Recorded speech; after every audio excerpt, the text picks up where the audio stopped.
If you're headed to the hospital this morning for a little procedure, maybe you know somebody that's in the hospital right now, you might want to listen to this. Rayne Guest joins us now, infection prevention specialist.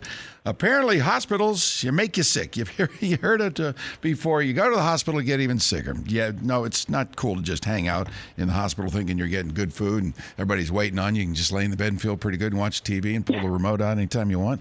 Oh, yeah? Well, get up and touch the counter. You might die. What? Rayne, welcome in. Thanks for being here. Oh, my goodness, JT. I have to go do some demos today, and I'm not feeling it after that intro.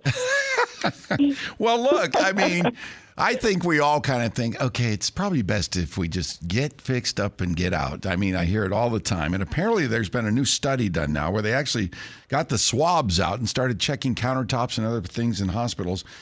And what the heck is going on with these, viruses or little bugs that's going on that are just immune to any disinfectants? I thought when you wipe something down with a disinfectant, oh, you're 100% clean, ready to go.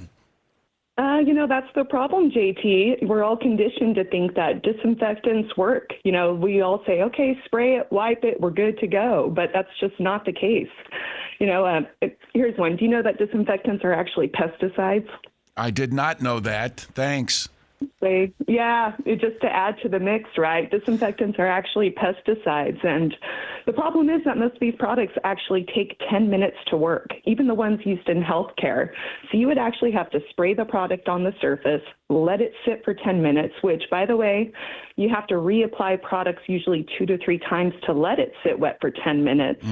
And then you have to rinse away the harmful residues because, again, they're pesticides.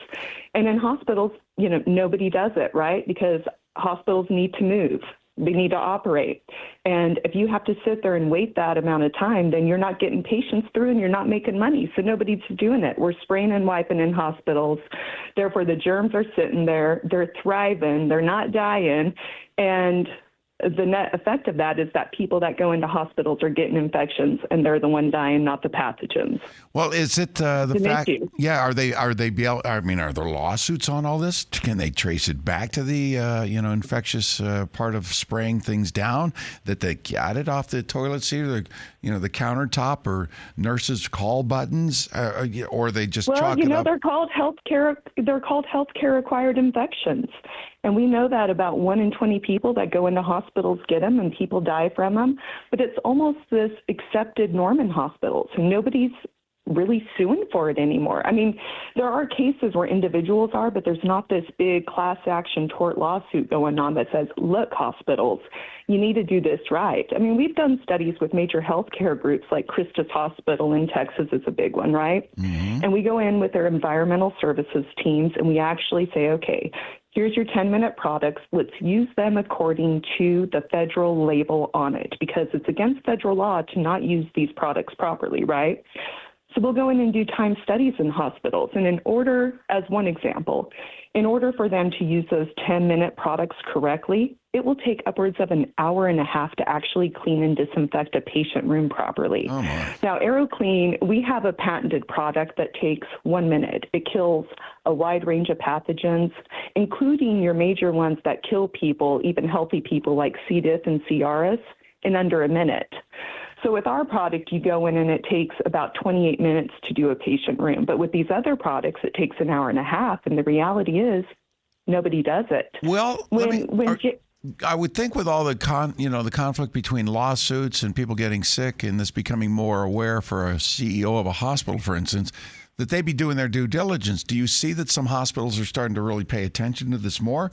Are we getting into a better position? Or, besides ArrowClean, your company that's obviously got a great product, do we have to go back to what, Grandma used to use to clean counters, vinegar and water or something? I mean, Dawn works great on everything. No.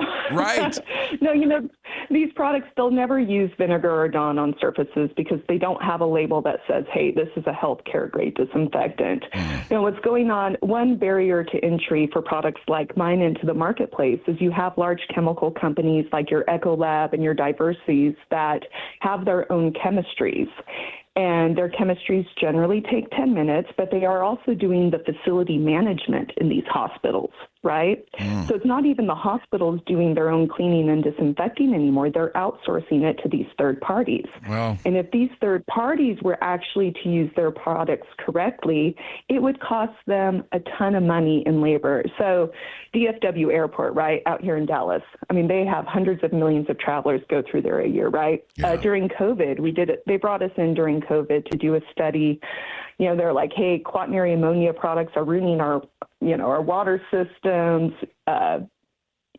We need something that works better. So we went in and did a study with them and showed that if they were to actually use their products properly, right, that their third-party janitorial company was using, it would cost them an extra $80 million a year in labor alone. unbelievable. And that's not sustainable at all. Absolutely. Well, man, I really appreciate you bringing all this to the forefront for us. Rayne Guest, Texas-based infection prevention specialist, also the CEO of ArrowClean. If things aren't working at your hospital, you might want to contact them. Thank you so much, Rayne. We sure do appreciate you.